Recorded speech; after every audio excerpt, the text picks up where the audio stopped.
So this is my Monday Night Raw review, and overall, this was a pretty good show.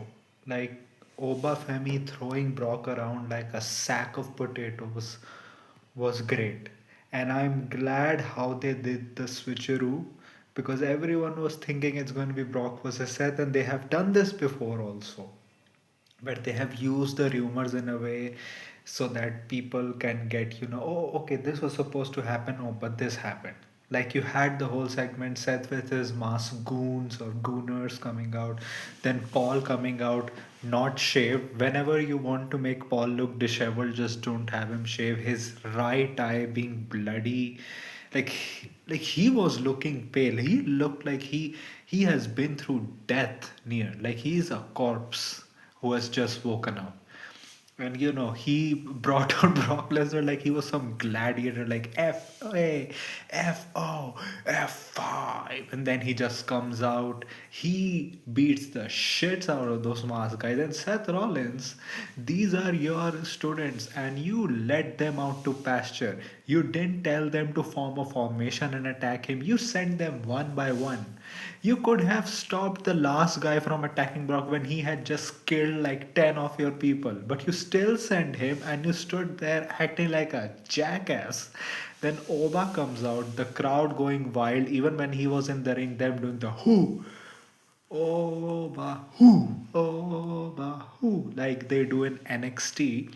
Then Seth Rollins, like the sniveling wolf he is, like tries to distract Brock a little, then just slips out of the ring, and then Oba lifts him up and power bombs him and does the chest thumping, and then later it's announced that Brock is gonna face Oba at Mania. You also saw that Brock did this one time, I think, when after winning the Rumble, Drew like claymored the shit out of him on Raw, and Brock was telling him, "Pick up the title, pick up the title, pick up the title."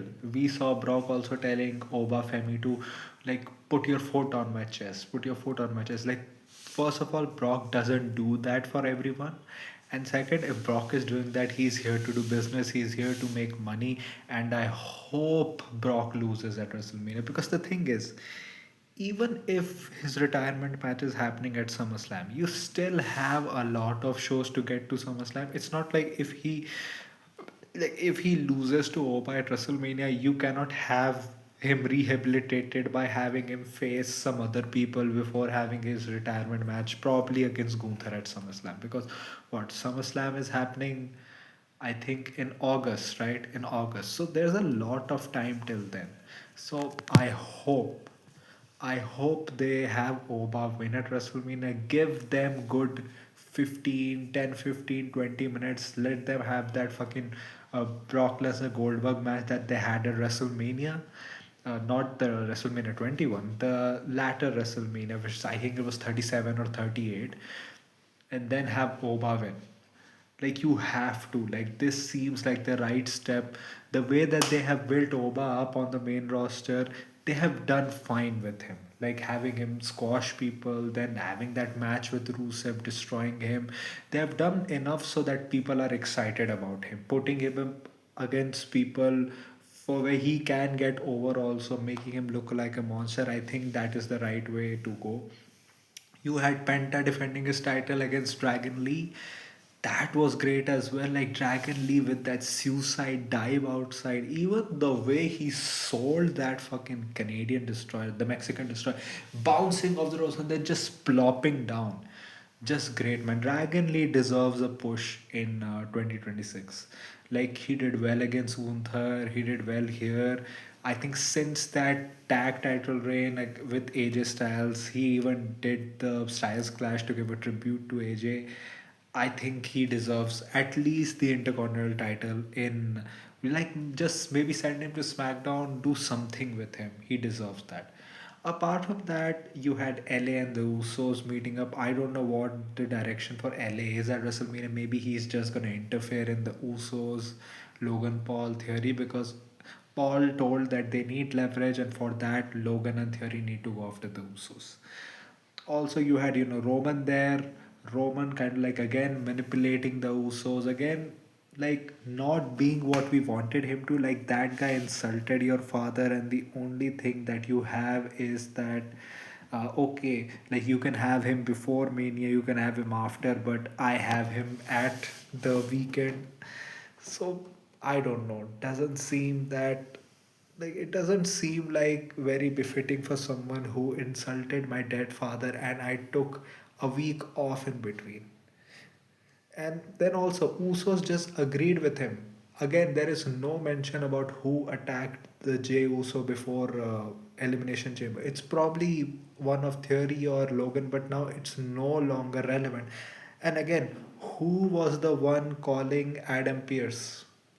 Uh, that Paul Heyman was talking to, because we have a talker angle again, because Randy had like an interview on 360p quality with Cole where he just said that he doesn't want to do an interview, that he's a killer and wrestling has more than one royal family, and then he just left, which I don't dislike. It's just that if you're having this calling angle, have it like reach fruition, because you have not have that reach fruition for the past few storylines. Then also AJ versus Maxine, AJ versus Bailey was very good, and I'm liking the way that AJ, the matches that she has had, the one that she had with Becky and the one that she had with Bailey here, were all like full of technical like hold ups, like technical submission holds. Of course, I think she does delay a bit in her moves, like it takes her a little bit time from getting from move to move or sequence to sequence, but I think as she gets her reps in, I think she'll be fine. So yeah, that happened. uh, like AJ Lee got a great first defense. Becky Lynch returned and attacked AJ Lee after the match. You know, Bailey and Lyra were arguing backstage. Kyrie shows up and then Asuka be like, Kyrie! And then, Kyrie is having a bad time here. But you have only 4 weeks left. Still, people or some of the most prominent or most over people on your roster don't have an official WrestleMania match. Like EO interfered in the Vaquer and Stephanie Vaquer and Raquel Rodriguez match, which resulted in Vaquer winning in a good match, I would say. But even she doesn't have a direction. Like, what is her direction at Mania? LA Knight. Now that Braun Breaker and Bronson Reed both are out, you don't know. I think Braun Breaker is probably because now that Brock is facing Oba, I can see Seth trying to antagonize Paul Heyman and the Vision again next week, and probably Braun returning next week so that we can set up Seth and Braun at WrestleMania. But then Natalia and Maxine had their match where Natalia won. It's just that she has a good gimmick, but that people don't really care. Like, all of Maxine's momentum is just gone now. Whatever she got from her Intercontinental title reign, it's just over. She's just a jobber again. Now you have to start again from zero. So I don't know, unless you're having Natalia added to that IC title match, I don't see where you go with her next. You don't have a women's battle royal. You don't have anything. So is she just going to beat up Maxine and again, or there is a plan for her? Even if there is a plan for her, if she doesn't win that title and she doesn't have like a title reign which is meaningful, this all makes no sense, and you have just destroyed the momentum of like a youngster who you were actually developing as like a fun, nice baby face who had so much potential in her. Like, you had Austin Theory trying to recruit her backstage in the background. So I don't know what you're doing. Even the Roman Punk segment, I understand why what they wanted to indicate to the audience, which was essentially that, and this is what I read on Twitter also, and that is what I have also conjured, that CM Punk, for since he has come back, has been trying to prove to everyone that he's the best in the world, that he's the old CM Punk. But in a way, he kind of knows that he isn't.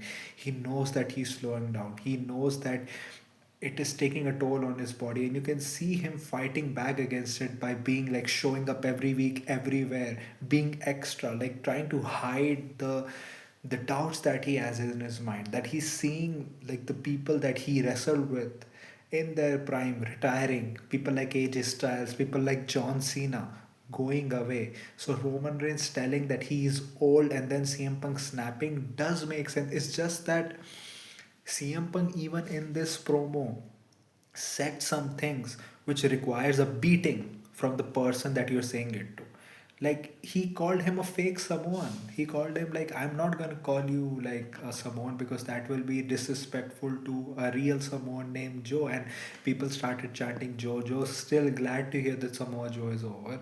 Then also saying that he's a young boy and everything, then refusing to let him leave the ring. So it's like what Roman said, it made sense in the line of the story. It's just that it shouldn't have happened in this segment. If you did it in the first segment where they were not going to this extent, it would have made sense. But when CM Punk has crossed that line, you need to have Roman go berserk on him.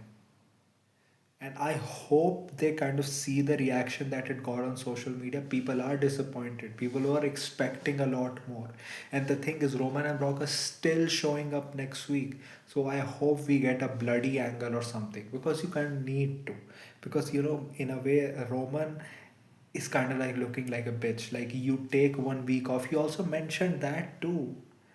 In a way, you can say that Roman doesn't care, but it kind of just feels like Roman is like that 2017 Roman Reigns, like who just doesn't have an answer to someone blasting him on the mic and is trying to hide behind his ego. That can make storyline sense as well, but it's just that to the people, it just looks like, man, like, is this what you're doing with Roman?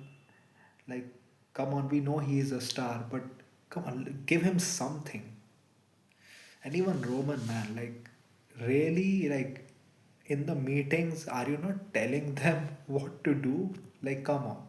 You're a good talker. I'm not liking the way Cody fans are like going on him because I didn't like how Roman fans were going on Cody because they both are insecure of each other. Like the fans, not the wrestlers. So, like, please do more. Another thing is that, yeah, that's the thing. The show was good. This all was good. So, what do you think about the show? What do you think about my review? Tell me in the comment section. If you like this type of content, like this video, share and subscribe. If you don't, then share for those who do. My social media accounts, which are my Twitter/X account and my Instagram account, links are in the description. So go follow me on that. My UPI ID link, which is sharpboy@OKICICI, is also in the description. So go donate any amount of money which can help me make YouTube a permanent career option. So that was it for me for today. So thank you. Goodbye. Alvida.